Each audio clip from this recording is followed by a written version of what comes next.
حواس أورمون كتا واشنطن مقالة سياتل في نانو سيجرات تمرا حواسني أورمو سياتل كوري ديگرس أمتا أو أمني وجين تون مقالة سياتلتي أدول سدق دمي أفر برك ملما في دمي تكو واري بود ساتي لما إغلني سجنتاتم سأو أمني في مريواسا قبسني كبجان إسنا فيرني جرو حواسني أورمو قبي مقالة بورتلاند في فانكوفر سجنتا خنرتي أكا هرماتن أفيرمتني جرتو قبي كنرتيم دايركتر أولانان أورميا ميديا نتورك محمد عبدالله غلالا مومي أو أمن دجاني كوتما وقيس سيرا دكتور أول ألو زاك دوبي دكتور درجة حواس أكسمس كيسمون نبرو ني أرقمو تيسون 4351 اس أوتيلو ستريت سياتل واشنطن odeeffannoo dabalataatiif lakkoofsa bilbilaa kanneen koree qindeessituu sagantichaa qunnamuu ni dandeessu.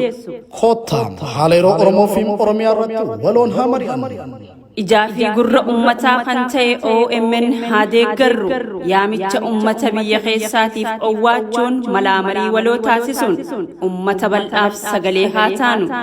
Miidiyaa ummata bal'aa OMN'if tumsuun qabsoo Oromootiif tumsuudha.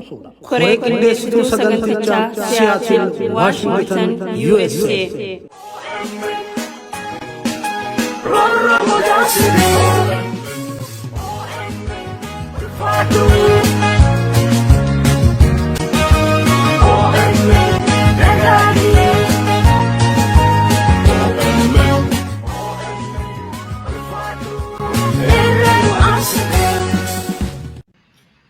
ሰላም ጤና ይስጥልኝ የተከበራችሁ የኦሮሚያ ሚዲያ ኔትወርክ አድማጭ ተመልካቾች ይህ ከኦሮሚያ ሚዲያ ኔትወርክ በቀጥታ የሚተላለፍላችሁ የአማርኛ ፕሮግራማችን ነው።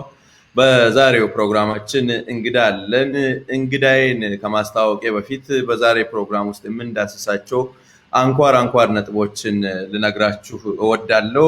በዛሬው ዕለት የጋበዝኩት እንግዳ የምናወራበት ርዕሰ ጉዳይ ጋር በቀጥታ ተያያዥነት ያለው ጉዳይ ላይ የሚያውቁት ጉዳይ አለ።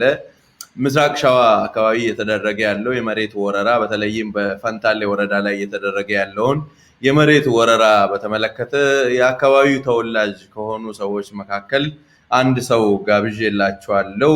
ስሙንና በወረዳው አካባቢ ሲሰራቸው የነበሩ ነገሮችን የተወሰኑ ነገሮችን በማስተዋወቅ ይጀምራል። በቀጥታ ወደ እንግዳዬ አልፋለሁ። እንግዳዬ ስሙንና ይሰራባቸው የነበሩ ጉዳዮችን እንዲያስታውቀኝ እድሉን ሰጠዋለሁ። ሰላም ጤና ይስጥልኝ። ጤና ይስጥልን ዛክ። ስሞትንና እዛ ፈንታሌ ወረዳ አካባቢ ሰሩ የነበሩትን የዛ አካባቢ ተወላጅ እንደሆኑ አውቃለሁና እዛ አካባቢ ሰሩ የነበሩትን ነገር በማስተዋወቅ እንጀምር እስኪ። መልካም። ያው እኔ በምስራቅ ሸዋ ፈንታሌ ወረዳ ነዋሪ እና እዛው ተወልጄ ያደግኩት ከከረዩ ብሔረሰብ የወጣው አንድ ሰው ነኝ። እዛ ተወልዶ አድጎ ከዛ ማህበረሰብ ውስጥ የመማር እድል ማግኝቶ ከተማሩ ሰዎች ውስጥ አንዱ ነኝ። ምናልባትም ከጥቂቶቹ መካከል አንዱ ነኝ። የተማርኩትም የሰራሁትም ሀገር ውስጥ እስካለሁበት ጊዜ ድረስ እዛው ወረዳ ውስጥ ነው።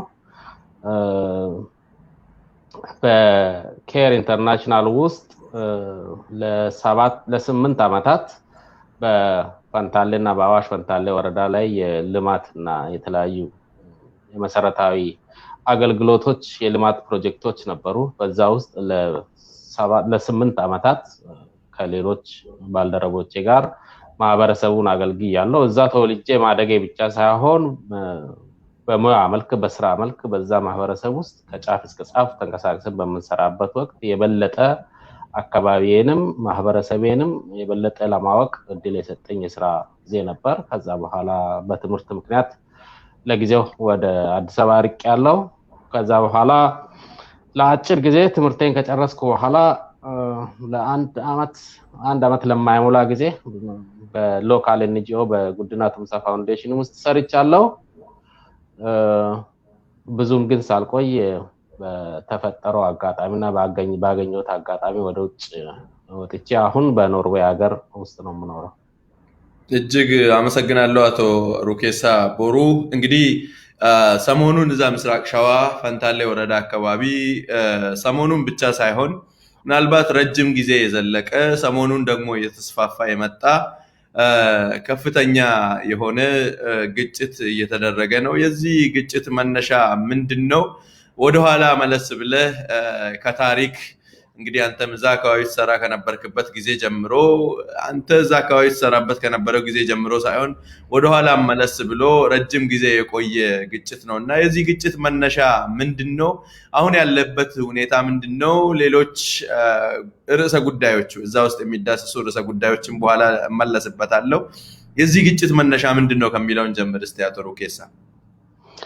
መልካም የዚህን የከረዩ ማህበረሰብ ወይንም ከረዩ ብሔረሰብ የሚባል አንዳንድ ማህበረሰብ እንበለውና አሁን የከረዩ ማህበረሰብ እና በአካባቢው የሚኖሩትንም ሌሎችንም የኦሮሞ ማህበረሰብንም ሆነ ሌሎች ከሌላ ብሔረሰብ እዛ አካባቢ የሚኖሩት በሙሉ እንደሚያውቁት ያ የፈንታሌ ወረዳ በጠቅላላ በከረዩ ስም ስለምታወቅ ነው ብዙውን ጊዜ ሪፈረንሱም ሁሉም ነገር በከረዩ ስም የምንጠቅስበትና ማውራውን በዛ ነው ሆኖ ግን ለአንደርስታንዲንግ እንድበጅ በፈንታሌ ወረዳ ውስጥ የምኖረው የከረዩ ብሔር ማህበረሰብ ብቻ አይደለም። የኤቱ ኦሮሞዎች አሉ፣ የኢሳ የሶማሌዎች አሉ። እነዚህ በሙሉ አርብቶ አደሮቹ ናቸው።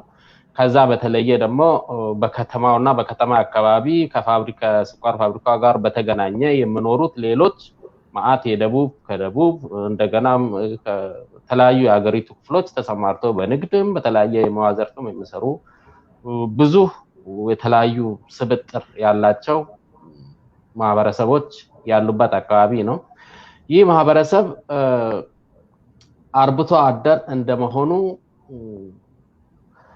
የመሬት ይዞታም ሆነ የመሬት አጠቃቀሙ ከሌላው በአገሪቱ ካሉት ለምሳሌ የገበሬው ማህበር ጋር አይመሳሰልም። በዚህ ምክንያት ብዙውን ጊዜ አሁን ለምሳሌ በሰሜን በኩል በሰሜን ሸዋ በኩል ከአማራውና ከአርጎባ ማህበረሰብ ጋር ይዋሰናል። በሰሜን ምስራቅ ደግሞ በአፋር ይዋሰናል። በሌሎቹም ደግሞ በኦሮሞዎቹ በቦሰት በኦሮሞ በምስራቅ በኩል ደግሞ በኢቱና በምስራቅ ሐረርጌ በምዕራብ ሐረርጌ ይዋሰናል። ይህ የመሬቱ አቀማመጥ ለሪሶርስ ኮምፒቲሽን እጅግ በጣም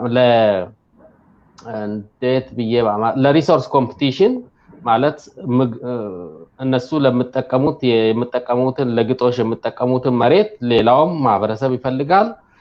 እንደገና በሰሜን በኩል ያለው የአርጎባና የአማራ ማህበረሰብ ደግሞ መሬትን ለእርሻ ነው የሚፈልገው። አንድ ጊዜ ሴትል ካደረገ የማይለቅ ነው። በዚህ ምክንያት ግፊቶች ነበሩ ወደ ኋላ ስንርቅ ማለት ነው። ከሪሶርስ ኮምፒቲሽን አኳያ የነበረው ግጭት በብዙ አመታት አሁን ወደ ድንበር ወደ መውሰድ መሬትን ወደ መቀማት ሌላውን አጥፍቶ ራሱን እዛ ላይ አስፍሮ ወደ ራስ ክልል ወደ ራስ መሬት የማጠቃለል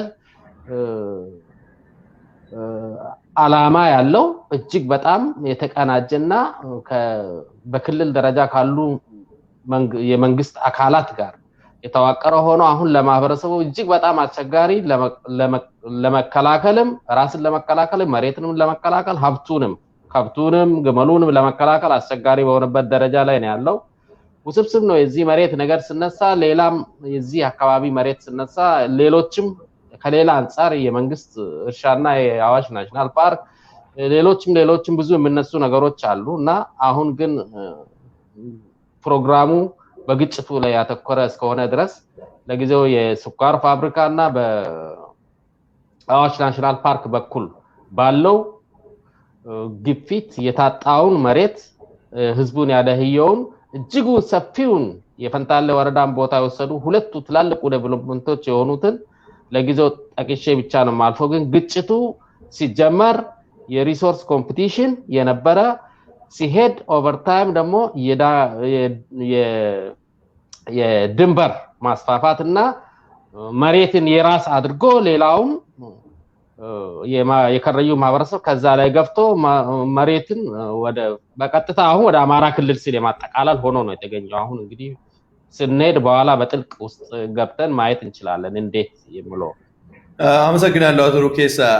እኔም ከአካባቢው ማህበረሰብ ከሆኑ ከተለያዩ አካላት ጋር በውስጥ መስመርም እዛ አካባቢ አሁን ካሉ ወይም ደግሞ በዚህ በተለያዩ ውጭ ሀገራት የሚገኙ አካባቢ ነዋሪዎቹንም የማነጋገሩን እድል አግኝቼ ነበር እና በተለይ ይሄ ፕሮጀክት ረጅም ዓመት ተሰራበት ቦሴትና ፈንታሌን ቆርኬ ተብላ የምትጠራ አካባቢ ለሁለት ከፍሎ የኦሮሚያ ክልልን በማቋረጥ የአማራ ክልልን በቀጥታ ከሌሎች ቦታዎች ጋር ለማገናኘት እና የመሬት ማስፋፋቱ ፕሮጀክት እንግዲህ ትግራይ አካባቢ የመሬት ማስፋፋት ጦርነት እየተደረገ ሀገሪቱን ወዴት እየወሰደ እንዳለ እያየን ነው። በኦሮሚያም አካባቢ ከታሰቡ የመሬት ማስፋፋት ፕሮጀክት ቦታዎች አንዱ እዚህ ፈንታሌ አካባቢ እየተደረገ ያለው ጦርነት በአማራ ክልል መንግስት ተበጅቶ እየተደገፈ ያለ ከዚህ በፊት ከነበረው የአካባቢው ማህበረሰብ ገበሬዎች ግጦሽ ላይ ከሚደረገው የተለየ ግጭት ነው ይላሉ። ስለዚህ ምን ትላለህ አቶ ሩኬሳ? በትክክል ይሄ እኮ መሬት ላይ ያለው በየቀኑ ከመደረገው ጦርነት ህዝባችንን ከመገጥመው ግፊት በውጊያ ላይ ከምታየው በተግባር ደግሞ የከረዩ ማህበረሰብ መሬቱን የራሱን መሬት የግጦሽ መሬቱን የሰፍሮበት የሚኖርበትን መሬቱን በሰሜን ሸዋ በኩል ወደዚህ እየገፉ መሬቱን ወስደውበት ለእርሻም ይሁን ከዛም አልፎ በራስ ድንበር ስር አካቶ ታፔላ ተክሎ በመንግስት ወታደሮች ነው የሚጠበቀው። ለምሳሌ በቆርኬ የቆሞ ታፔላ ብዙ ጊዜ እዚህ ሚዲያም ላይ አሁን ብዙ ጊዜ ሲሰራጭ አይቻለሁኝ። ያ እዛ ላይ የተተከለው ታፔላ ብቻ አይደለም የተተከለው። ጎግል ማፕ ውስጥ ገብተህ ብታይ ያ አካባቢ እንዳለ አሮሌ ኤዶ በጣም ሰፊ ብዙ የሆኑ መሬቶችን በጣም ሰፊ የግጦሽ መሬቶችን ግራስላንድ የሆነ እጅግ በጣም ሪሶርስፉል የሆነ አርብቶ አደሩ በዋናነት የምጠቀሙትን መሬት በሙሉ እዛ ስራ አካቶ ነው እዛ ጋር ታፔላ መጥቶ ስትራቴጂክ የሆነ የጅቡቲ ፍንፍኔ ሃይዌይ ላይ አምጥቶ ያቆሙት። ይህ ሲደረግ ማህበረሰቡ ሲጋፈጥ ይሄንን ግፍ ሲጋፈጥ የሚገጥሟቸው ድሮ የነበረው የገበሬና የአካባቢ ማህበረሰብ የነበረው ግፊት አይደለም። ጦር ነው መዋጋቸው። ኢቭን የጦርነቱ ሰለባ ከሆኑ ሰዎች ላይ የሚገኙት አይዲ መሳሪያ የተለያየ ነገር በሙሉ እንዳለ መንግስት የክልል 3 መንግስት ያሰማራቸው ያቀናጃቸው መሆኑ ነው የምታየው። ከዛም አልፎ ያንን ታፔላ 2 ጊዜ 3 ጊዜ ነቅለዋል የኛ ማህበረሰብ ማለት ነው። ከዛ አካባቢ ይሄ የመሬት ቅሚያ ነው። መሬቴን አይኔ እያየ እንግዲህ ሴንተር ላይ እምብርት ላይ መታችሁ እዚህ አትወስዱብኝም ብሎ 2-3 ለመንቀል ተሞክሯል። መልሶ የምተክለው መንግስት ነው። መልሶ ተክሎ የፌደራል ፖሊስ ጭምር እዛ አስፍሮ ማንም እዛ አካባቢ እንዳይጠጋ ጭራሽ ይሄ እናንተ መሬት አይደለም እናንተ ናችሁ ነገር ፍለጋ ያመጣችሁት ብሎ የኛን ህዝብ በዛ ጎን ሆኖ ከተስፋፊው ኃይል ጋር አብሮ እስከ መውጋት የተደረሰበት በየቀኑ ማአት ከብቶች ማአት ግመሎች የሚዘረፉበት እጅግ በጣም የማይመጣጠን የኃይል ሚዛን የማይመጣጠን የኃይል ሚዛን ያለበት ሁኔታ ውስጥ ነው የኛ ማህበረሰብ የገባው። በዚህ ምክንያት ነው እንጂ እስካሁን ድረስ መሬት መገፋፋት አለ። ወደፊት ትገፋለህ ወደ ኋላ ትገፋለህ። ግን ሰፍሬ ታፔላ አቁመ በመንግስት ወታደር የምትጠበቅ ከሆነ እንኳንስ የገበሬው እንኳንስ አርብቶ አደር ምንም ሀብትና የተቀነባበረ የትጥቅ መሳሪያዎች የሌለው ማህበረሰብ በጣም አስቸጋሪ ነው። ስለዚህ ይሄ ቀጥታ የመንግስት እጅ ያለበት ነው። ምን ሆኖ ነው ከየት አምጥቶ ነው እስቲ ታፔላ በራሱ አይቆም። አንድ ገበሬ በዚህ ክልል በዚህ ወረዳ እንደዚህ አይነት ቀበሌ ብሎ ታፔላ የማቆም ስልጣን የለውም። ማንኛውም መንገደኛ ማለት ነው፣ ማንኛውም ገበሬ ወይንም ማንኛውም አርሶ አደር።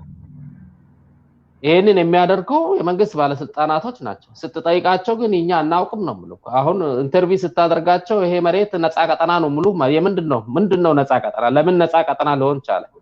ይህ መሬት በፊት በኦሮሚያ ክልል ስር ነው ያለው። የኦሮሚያ ክልል ግን ዛሬ ስትጠይቀው ነፃ ቀጠና ነው ይለዋል። ነፃ ቀጠና ለምን ሊሆን ቻለ? ከ5 ከ6 ከ10 ዓመታት በፊት በኦሮሚያ ውስጥ የነበረ አካባቢ ማለት ነው። ስለዚህ እኔ እንደሚመስለኝ ይቅርታ አድርግልኝና በትብብር በአማራ ክልል የመንግስት ክፍል ብቻ ሳይሆን የኦሮሚያን ክልል ጨምሮ በትብብር የሚያደርጉትና የኛን ህዝብ አፍነው በዚህ ግፍ ስር ከመሬቱ ተፈናቅሎ ደህይቶ ተበትኖ እንዲቀር የሚያደርጉት ነው እንጂ የአማራ ክልል ብቻውን ይሄን ሊያደርግ አይችልም። ስለዚህ የተቀነባበረ የመንግስት ስራ ነው ብዬ ነው እኔ ማምነው። ህዝቡም የሚገልጸው ያንን ነው። ህዝቡም በየቀኑ የሚጋፈጠው ተራውን ገበሬ ሳይሆን ልዩ ኃይልና የታጠቀ ፒክአፕ አለው መኪና የሚከተለው ሲሞት የሚያነሳው መሳሪያ የሚያቀብልለት ስንቅ የሚያቀብልለት ያለው ጦር ነው። የኛ ህዝብ ደግሞ እንደዛ አይነት ዝግጁነት የለውም። ስለዚህ ይሄ የተቀነባበረ የመሬት የመስፋፋትና ይሄ ቀማኛነት ፕሮጀክት ነው እንጂ ምንም ሌላ ነገር ሊሆን አይችልም። ድሮ የነበረ የህዝብ የገበሬ ለአርሶ አደር መገፋፋት አይነት አይደለም፣ አይመስልምም፣ እንደዛም አይደለም። ይሄን መልኩን ከቀየረ አሁን ወደ 2011 ጀምሮ ነው ይሄን መልኩን ቀይሮ እንደዚህ ሆኖ። እንዳውም ባለፉት 3 ዓመታት ግን እጅግ በጣም ባገጠጠ መልኩ ነው ታፔላ እስከ መትከልና ወደዚህ የደረሰውና ይሄ ፖለቲካዊ ነው። ይሄ የህዝቦች የመሬት አጠቃቀም ግጭትና ግፊት ተራ የድንበር ንትርክ ሳይሆን ይሄ የተቀነባበረ አንድን ክልል ወደ ራስ ስር አጠቃለው በጠቅላይነት የኔ ነው ብሎ የመግዛት የተለመደው የድሮ አይነት አካሄድ ነው። ርስቴ ነው ማለት እንግዲህ ይሄ የርስት መስፋፋት ነው፣ ሌላ ምንም የለም። ይሄ ርስት ማስመለስ አይነት ነገር ነው መስለው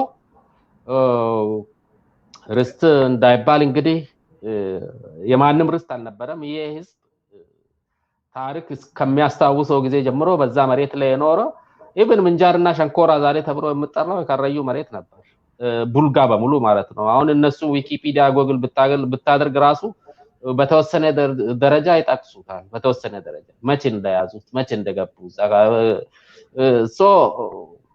ይሄ የተቀነባበረ ፖለቲካዊ ሆነ የመሬት ሽሚያ የድንበር ግፊያ ነው። የሚያሳዝነው ግን የኛን ስም ይዘው የኦሮሞን ስም ይዘው ኦሮሚያ የምትባል ክልል አስተዳድራለሁ የሚል መንግስት ተባባሪና ሁኔታ አመቻች ነው። ለዚህ አቶ ሩኬሳ ያነሳቸው ነጥቦች ሊደግፉ የሚችሉ በተለይም ከአካባቢ ማህበረሰብ ያገኘ ነው። ብዙ ጊዜ ግጭት ሲፈጠር ከዚህ በፊት አንድ ቦታ ላይ የሆነ ስፔሲፊክ ጂኦግራፊክ ሎኬሽን ላይ በተወሰነ መልኩ ግጭት ይፈጠርና የሀገር ሽማግሌዎች የአካባቢ ነዋሪዎች ይወጣጡና በእንደዛ አይነት መልኩ ሰትል እየተደረገ የሪሶርስ የመሬት የግጦሽ መሬት የውሃ ምናምን አይነት ነገር ሲሆን በእንደዚህ አይነት ስኬል እንደማይመጣ ነው ከአካባቢ ማህበረሰብ የተገለጸልን። አሁን የሰማን እንዳለ ነው። በተለይም ምንጃር አካባቢ ቦርቦር፣ ኢዶ ጢቆ፣ ኢዶ ጉዶ፣ አሮሬሳ የሚባሉ አካባቢዎች በሙሉ የጦር ቀጠና የመሰሉበት አይነት ሁኔታ ነው ያለው። ምናልባት አንተ ቅድም ጠቀስ ያደረግከው የኦሮሚያ ክልል እና የአማራ ክልል በጋራ በመተባበር ያልከውንም ነገር ሊያረጋግጡ የሚችሉ መነሻዎች አሉ። ምክንያቱም በአማራ ክልል በኩል የትግራይን መሬት ይዞ የራሳቸውን መሬት የትግራይ ክልልን መሬት እናስመልሳለን በሚል አገሪቱ ወደ ጦር ቀጠና በገባችበት ጊዜ የኦሮሚያ ክልል እነዚህ ሁሉ ነገሮች ባሉበት ሁኔታ የኦሮሚያ ልዩ ፖሊስ እና የሚሊሻዎችን ከቡራዩ አካባቢ ሳይቀር አፍሶ ወደ ትግራይ ክልል እየጫነ ነው ያለው። ህዝቡ ራሱን ለመከላከል የሚያስችለው አቅም እንዳይኖረው በማድረግም በኩል የወረዳው አስተዳዳሪዎች በተለይ አዳማ አካባቢ የሚገኙ የዞን አስተዳዳሪዎች ምንም አይነት አክሽን እንዳልወሰዱና እንግዲህ ሳይለንሲ ኢዝ አክሰፕተንሲ ነው ያለውን ነገር እየተደረገ ያለውን የመሬት መቀራመት ጦርነት ደጋፊ ስለሆኑም ይመስላል ከኦሮሚያ ክልል አካባቢ ምንም አይነት አክት እየተደረገ የሌለው ማለት ነው። ይሄን ብለን ወደ ቀጣዩ ጥያቄ ልለፍ። አሁን ጦርነቱ በምን አይነት ሁኔታ ላይ ይገኛል? ማህበረሰቡ በምን አይነት ሁኔታ ራሱን እየተከላከለ ነው? ከነዚህ በከባድ መሳሪያ የታጠቁ የሰለጠኑ የአማራ ክልል ልዩ ኃይል ጭምር እየተሳተፈበት ያለውን ምናልባት ግጭት ብዬ ነው እንጂ ቅድም ያነሳሁት ሌላ ስም ስላጣውለት ነው። ግጭት ሳይሆን አንድ ማህበረሰብ ላይ የተከፈተ ጦርነት ነውና ማህበረሰቡ በምን አይነት ሁኔታ ላይ ይገኛል? ጦርነቱስ በምን አይነት ሁኔታ ላይ ነው የሚገኘው?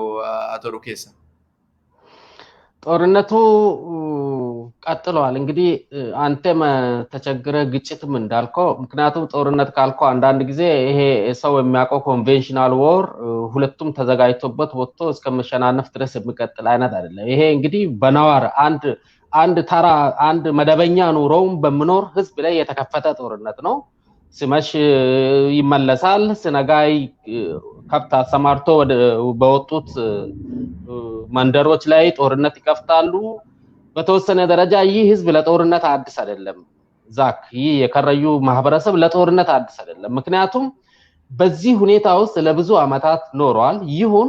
ይሁን እንጂ አሁን የተከፈተበት ጦርነት የድሮ አይነት ጦርነት ባለመሆኑ ተጎጂ ይሁን እንጂ አሁንም ራሱ ባለችው በቀረችው አቅም እስካለ ድረስ ሌላ አማራጭ ስለሌለው ወደ መሄድበት መሄጃም መሮጫም መፈርጠጫም የለውም ይሄ።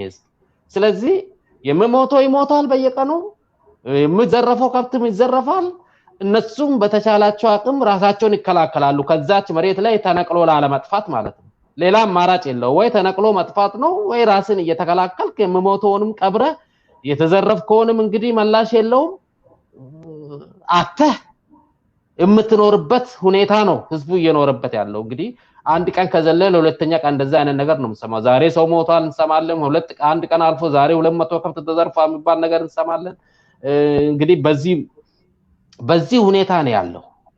ምናልባትም ከዚህ የበለጠ ጦር እንግዲህ ሙሉ ኃይላቸውን ወደዛ መልሶ ህዝቡን እንዳለ ከመድረገጽ ለማጥፋት እንዳይችሉ ምናልባትም በሌሎች በኩልም እንግዲህ ጦርነት እያካሄዱ ስለሆነ ያ ነው ትንሽ ምናልባትም እንዳውም ወደ ኋላ ይጎትታቸው መስለኝ። በኦሮሚያ በኩል ያለው ህዝባችን ብቻውን ነው ያለው። እንደምትለው የኦሮሚያ ክልል አንተም እንዳልከው ፎከሱ እንዳለ ኦሮሚያ ላይ አይደለም እንዳለ ኢቭን ስለ በማውራት ደረጃ ማለት ነው አይደለም መከላከል አይደለም ይህ የኛ ድንበር ነው ማለት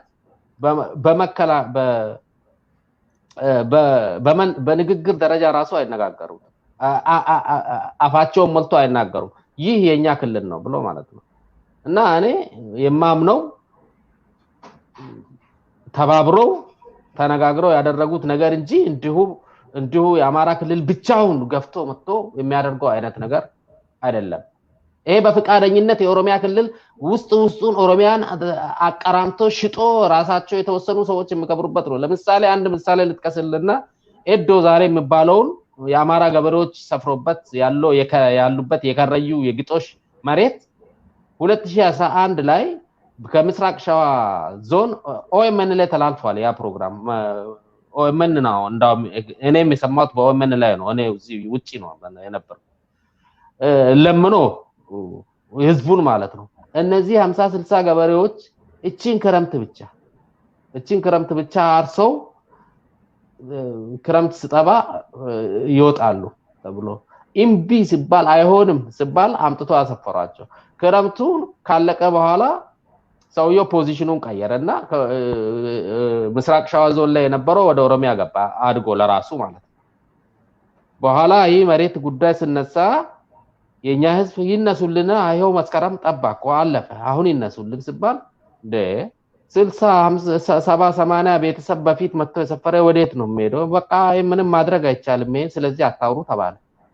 ያ እንግዲህ በጣም ሴንትራል አንኳር የሆነ የከረዩ የግጦሽ መሬት ነው አሮሌ አካባቢ የሚገኝ ኤዶ የሚባል ማለት ነው ኤዶ ራሱ ስሙ ራሱ ይገልጻል ቦታውን ማለት ነው ስለዚህ ይህ ፕሮጀክት ዛሬ አልተጀመረም አሁን ተፋፍሞ አይኑን አፍጥጦ በግልጽ ህዝቡ ላይ ነው የወጣው ይህ የሆነበት ምክንያት ደግሞ ያለው የፖለቲካ ለውጥ እንዳለ ተስፋፍነትን ጠቅላይነትን ፈቨር የሚያደርግ ነው በግልጽ የምናየው ነው ይሄ ስለዚህ እንግዲህ ጠቅላይነታቸው ጊዜ ወጣልን ብሎ በዚህ ጊዜ ውስጥ ነው እየተጠቀሙ ያሉት የኦሮሚያዎቹ ማገልገል ነው ስራቸው እሺ ውሰዱ ነው ከዛ በኋላ የኦሮሞት ስለዚህ አታውራ ነው ማለት ነው የኛ ሽማግሌዎች ቀን ማታ የኦሮሚያ ክልል ይመላለሳሉ ኑቱ ዱበንዱበቴ ፊታኩን ይመከኛ ኦሊቲ ከኛ አቅም በላይ ነው ይሄ በፌደራል ደረጃ የምታይ ነው አሁን ብዙ የወጠሩ ነገሮች አሉ ተውት እርሱ ተወኛ ላይ ተው እየተባለ ይሄ መሬት በሙሉ ተወስዶ አንጡራ ሀብታቸው የሆነ ማለት ነው ዛሬ ጎግል ማፕ ያሳፍራል ያንን አካባቢ የምታከወረና ጎግል ማፕ ውስጥ ገብተህ የአማራን ሪጂናል ስቴት ዲማርኬሽኑን ሲታይ እንዴት ኦሮሚያን ያስተዳድራሉ ብሎ የሚል አንድ አካል እንዳው ለስሙ እንኳን እዛ ተቀምጦ በዛ ስም መበላ አንድ ሰው እንዳው ምንድነው ነገ እኔ ማስተዳድሮ ብሎ ራሱ ለህዝቡ ተው እኔ ነገ በምን ስም ነው እዚህ ወንበር ላይ ቁጭ ብዬ ደሞዝ የሚከፈለኝ ብሎ እንኳን የማይጨነቅ አይነት ስርዓት ሰዎች ያሉበት ስርዓት ነው የኦፒዲኦ ስርዓት ማለት ነው ስለዚህ እኔ የአማራ ክልል ብቻ አይደለም ሻጩ አቀባብሎ አዘጋጅቶ አብስሎ የኛን ህዝብ ወደታች ያፈነ እነሱን ለነሱ መሬቱን አሳልፈው የሚሰጠው የኦሮሚያ ክልል ነው ስለዚህ እጅ ለእጅ ሆኖ ነው ዶክተር ኮሎኔል ገመቹ አንድ ጊዜ እንዳለው ስለዚህ ስለለውጡ ፖለቲካ እንዳለው ይሄ የደላላና የቀማኛ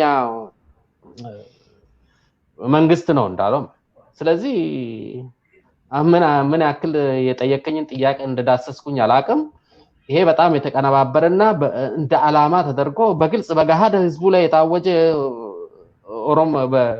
ኦሮሞ ከረዩ ላይ ብቻ ሳይሆን በተለያየ አካባቢ በኦሮሞ ላይ የታወጀ ጦርነት ነው ይሄ ጦርነት ነው እንግዲህ ይሄንን ነው መስለው ሩኬሳ በዚሁ አንተ ካነሳው ጉዳይ ጋር የሚሄድ ነው ቀጣይ ያዘጋጀው ጥያቄ ወደ መጨረሻም እየሄድን ነውና እንግዲህ እነዚህ የርስት አስመላሾች እንግዲህ ርስት አስመላሽ አንዳንድ የአማርኛ ቃላትም ያጠሩን ያሉት ከፖለቲካው ኮምፕሌክሲቲ ቋንቋውን ካለማወቅ ብቻ ሳይሆን የሚያደርጉት ነገር አንዳንድ ቃላት ወይም ምናልባት ቃላትም አልተፈጠረላቸውም ይሆናል ብዬ አስባለሁ ሰዎች ያደርጋሉ ወይም ደግሞ አንድ ማህበረሰብ ሌላው ማህበረሰብ ላይ እንዲህ አይነት ድርጊት ያደርጋል የሚል ነገር አልታሰበም መሰለኝ ቃላት ያልተፈጠሩላቸው ወይም ቃላት የማይገልጿቸው አንዳንድ ድርጊቶች አሉ እንግዲህ ይሄው የአማራ ክልል የሚባለው ክልል የሌሎችን ርስት የራስ ለማድረግ በሚሄደው ጦርነት ወሎ አካባቢ የተፈጠረውን ነገር እናስታውሳለን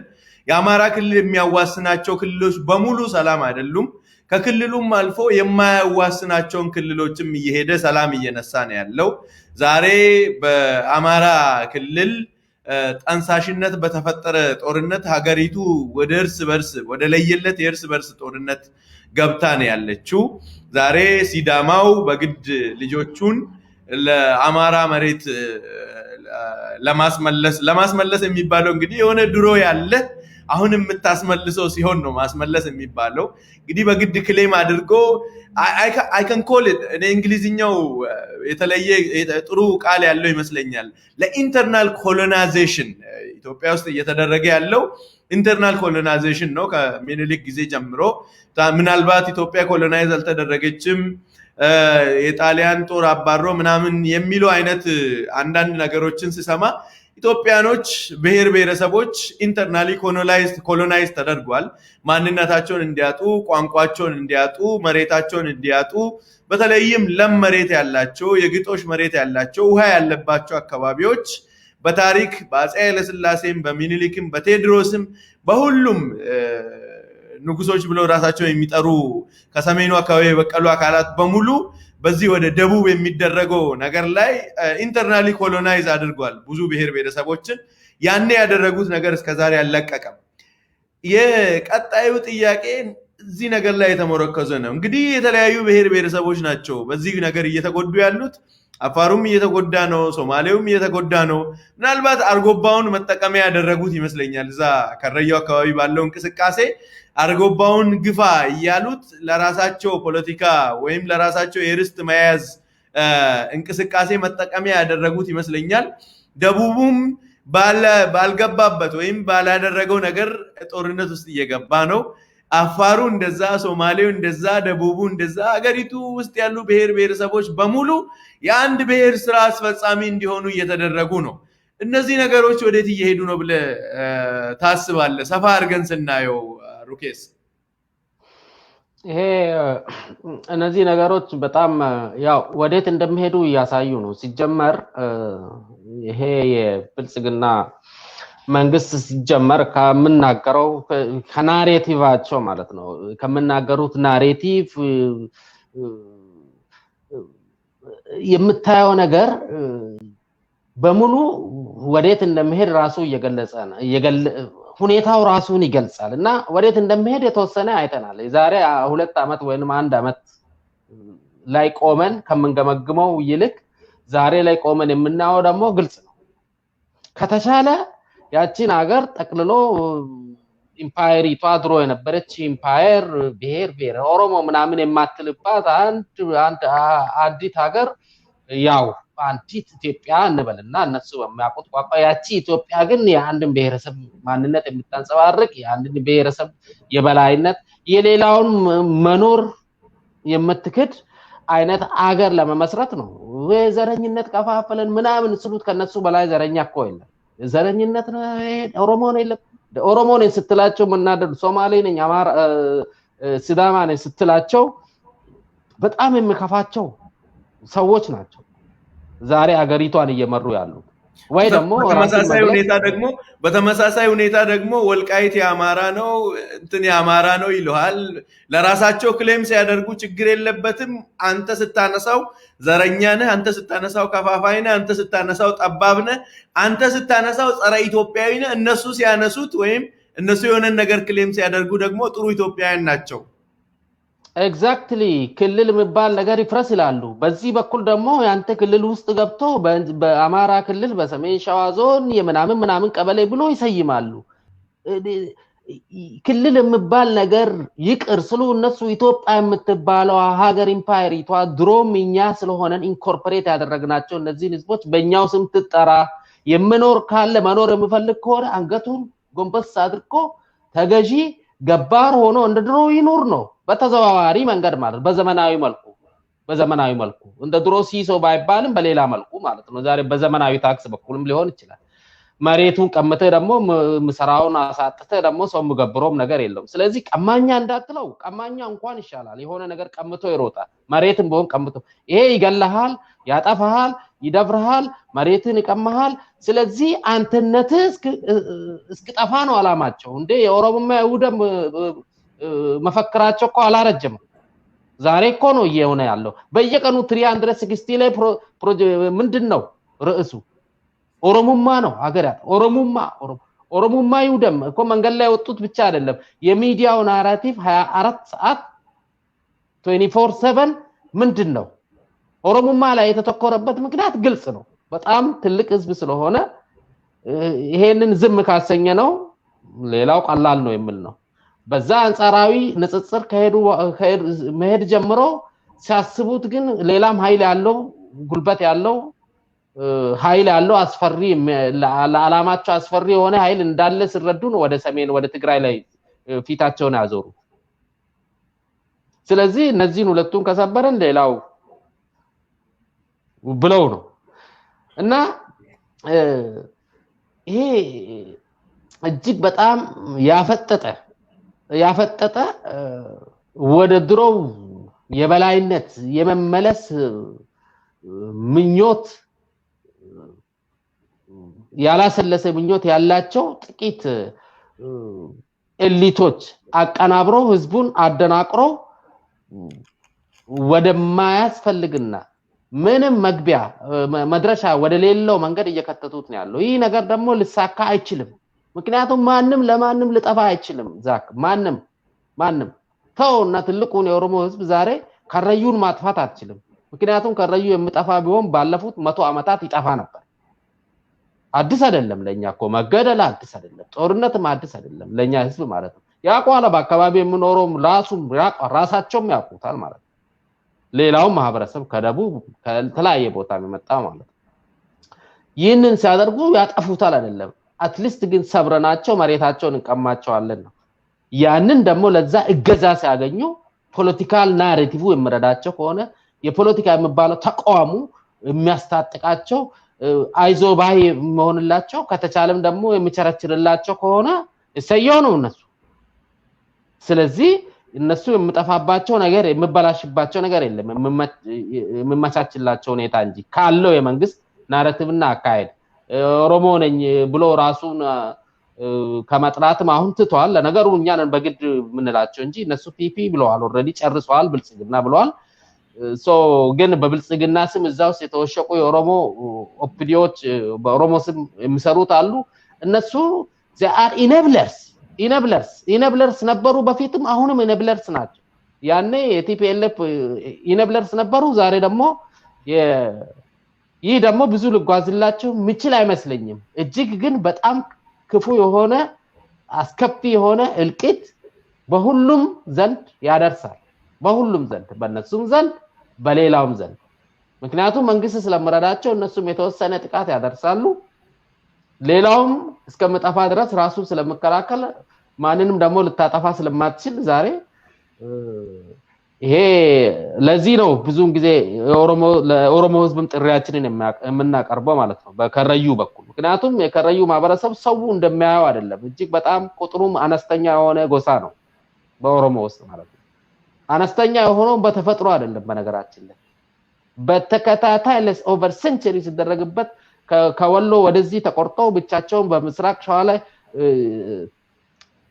ያ ጦርነት በሁሉም አቅጣጫ ሲፈጅበት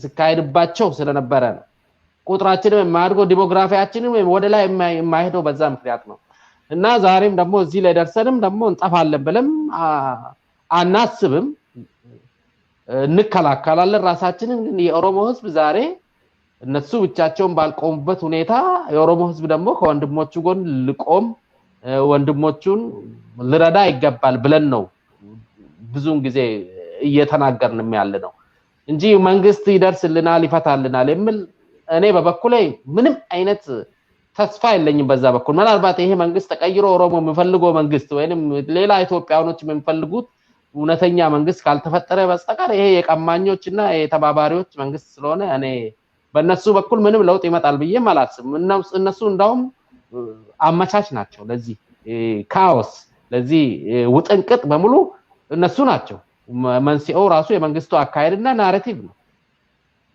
እጅግ አርጌ አመሰግናለሁ አቶ ሩኬሳ ብዙ ነጥቦች አንስተናል ምናልባት ከነገሩ ጥልቀት አንፃር በአንድ ፕሮግራም የምንጨርሰው ወይም ደግሞ በአንድ ፕሮግራም እንደነ ነገር እየተፈጸመ ነው ብለን እናቆመው ነገር አይደለም ምክንያቱም ጦርነቱ በሁሉም አቅጣጫ ወሎ አካባቢ የጀመሩት ነገር ወደ ሌሎች አካባቢ እየተስፋፋ ሄዶ ምናልባት ወደ ትግራይ ሲዘምቱም ወይም ደግሞ የትግራዩን ጦርነት ሲጀምሩም ያሉት ነገር ነበረ እቺ እዚህ ያለችውን እንጨርስ እንጂ ሌላው ገለባ ነው የሚል አይነት ነገር ነበር እያሉ የሄዱት ወደ ትግራዩ ጦርነት በርግጥ የትግራዩ ጦርነት እንደፈለጉት አልተሳካላቸውም አሁንም አልተሳካላቸውም በኦሮሚያና በሌሎች የሀገሪቱ ክልሎች ውስጥ ወጣቶች ዛሬ ከቤታቸው ወጣ ብሎ መግባት አይችሉም ልክ እንደ ደርግ ወጣቶችን በግድ ወደ ዘመቻ ለማዝመት እየተደረገ ያለ ነገር አለ የሀገሪቱ ዳር ድንበርን ያስደፈረው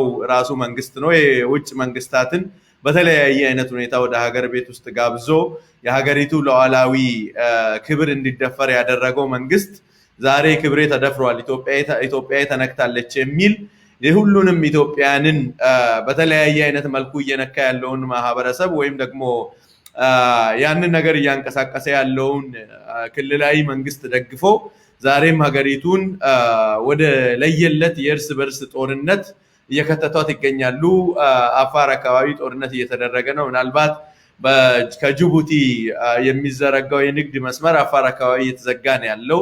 በዚህ በኩል ከረዩ ነገር በእንደዚህ አይነት መልኩ የሚቀጥል ከሆነ ምናልባት በምስራቁ የሀገሪቱ አካባቢ የሚገባው የንግድ መስመር የሚቋረጥ ይሆናል። ሁለቱ የንግድ መስመሮች ከተቋረጡ የሀገሪቱ ህልውና አበቃለት ማለት ይቻላል። ምክንያቱም ይሄ የንግድ መስመር የኢትዮጵያ ደም ስር ነው ብለው ነው የሚጠሩት ሁለቱን የንግድ መስመሮች። በዚህ በአዳማ በኩል የሚገባውን እንዲሁም በአፋር በኩል መጥቶ ሁለቱም በአጋጣሚ ሆኖ ሁለቱም የሚመጡት የንግድ መስመሮች የምስራቁ የንግድ መስመሮች እዚሁ ከረዩ አካባቢ የሚያልፉ ናቸው እና ነገሮች በእንደዚህ አይነት መልኩ እየሄዱ ነው። የመጨረሻው ጥያቄ እንግዲህ እየተነካ ያለው የኦሮሞ ማህበረሰብ ብቻ አይደለም፣ ቅድም እንዳነሳ ነው የሌሎች ብሔር ብሔረሰቦችም እየተነኩ ነው ያሉትና ምናልባት መጨረሻ ላይ ማድረግ ያለብን ነገር ምንድነው? ይሄ ኪያስ ይሄ እየመጣ ያለው ጎርፍ ሁላችንንም ይዞ እንዳይሄድ ብሔር ብሔረሰቦች ማድረግ አለባቸው። የኦሮሞ ማህበረሰብ ከወንድሙ የከረዩ ማህበረሰብ ጋር በጋራ ሆኖ ይሄን ነገር ለመከላከል ምን ማድረግ አለበት የሚለውን እና የመጨረሻ ቀረኝ የምትለውን ነገር አክልና ፕሮግራማችን በዚህ እናበቃለን። አቶ ሩኬሳ በመጀመሪያ ማለት የምፈልገው የኛ ህዝብ አፉ ተለጉሟል። ዛሬ አገር ቤት ውስጥ ያለው ህዝብ ስለ መሬቱ ስለ ሀብቱ ራሱ እንዳይናገር አፉ ተለጉሟል። በግድ ሰልፍ ስውጣ ሲባል ከመውጣት ሄድ ወደ ተባለበት ከመሄድ ካርድ ጣል ወደ ተባለበት ሄዶ ከመጣል ውጪ ዛሬ ከዛ ዝንፍ ላለው ካልክ ወይ እስር ቤት ነው መጠበቅ ማስፈራራት ነው። በጣም አስቸጋሪ ሁኔታ እንዳለ ያውቃል። ይሁን እንጂ የኛ ህዝብ ከምን ጊዜውም በላይ ህዝባችን እንደ ህዝብ እርስ ለእርስ ተያይዞ የመጣበትን ጠላት መሬቱን የሚዘርፍበት ጠላት ከራሱ መመከት የሚያስችለውን አቅም ማጎልበትና መገንባት እንዳለባቸው መልእክቴን ማስተላለፍ ፈልጋለሁ። ይሄንን በሚያደርጉበት ሌላው በዛ አካባቢ የሚኖር የአካባቢው ተጠቃሚ የሆነ እንዲሁም ሌሎች የኦሮሞ አጎራባች የኦሮሞ አካባቢዎች ቦሰትና በነገራችን ላይ ስለከረዩ ስናወራው ይሄ መሬት ከቦሰት ወረዳ ጋር የተያያዘ ነው። በቦሰት ወረዳ ውስጥ የሚኖረው አርሲም ይሁን የኦቦም ይሁን ሌሎች ኦሮሞዎችም ተመሳሳይ ጥቃት ነው ያለባቸው። ሜይንሊ ፎከስ አሁን ከረዩ ላይ ሆኖ እናውራው እንጂ እነሱም አንድ ላይ ኃይላቸውን አጠናክረው አካባቢያቸውን በፊትም ድሮም ሲከላከሉ እንደነበሩ በተቻላቸው አቅም ይከላከሉ። የኦሮሞ ህዝብ ደግሞ በተቻለው አቅም ከውጭም ከውስጥም ያለው ይህንን ህዝብ የሚያግዝበት የሚረዳበት አለው ባይነቱን የሚያሳይበት አጋጣሚና ግዴታ የታሪክ አጋጣሚና ግዴታ አለበት ብዬ ነው የማምነው። ሌሎች ብሔር ብሔረሰቦችን በተመለከተ ሌሎች አካባቢዎችንም በተመለከተ ተመሳሳይ ችግር ባለባቸው ሁሉም አካባቢዎች የችግሩ መንስኤ እስካሁን ድረስ ያልባነነ ካለ አይ ቲንክ አሁን ማንም የሚባንንበት ጊዜ ነው የሚመስለኝ። ስለዚህ የዚህ መንግስት አካሄድ መጨረሻ ወዴት እንደሆነ ጦርነት፣ ሁከትና የህዝብ እርስ በርስ መተላለቅ እየሆነ መሆኑ በተግባር እየታየ ስለሆነ ወይ እኛ የምንፈጥረው የምንወነጅለው ወይም ደግሞ የምናወራው አይነት ነገር ታሪክ ፈጠራ ወሬ ስላልሆነ ወዴት እየወሰደን ነው የምለውን አይቶ ህዝቡ እምቢባይነቱን ማሳየት አለበት። እምቢባይነቱን የምታሳይ የሚያጠቃህን ከራስ በመከላከል ከተጎጂ ጋር ከምጎዳው ጋር እርስ በርስ ተደጋፉ ተጎጂዎች ወይንም ደግሞ ቪክቲም ሰለባዎች የዚህ የሥርዓቱና የተስፋፊዎች ሰለባ የሆኑት ሁሉም ብሔር ብሔረሰቦች እጅ ለእጅ ተያይዘው ክንድ ለክንድ ሆነው ይሄንን አደገኛና ተስፋፊ እና ቀማኛ የሆነ ስርዓትና የሥርዓቱ አራማጆች ከራሱ ላይ መፈንገል አለባቸው። ጊዜም ይውሰድ ይጠርም ይርዘምም ይብዛም ህዝብ ለመሬቱ ለመኖሩ ለህልውናው ስል ለራሱ ጎን ከራሱ ጎን መቆም አለበት። ከመንግስት ጎን የሚቆምበት ጊዜ አበቃ።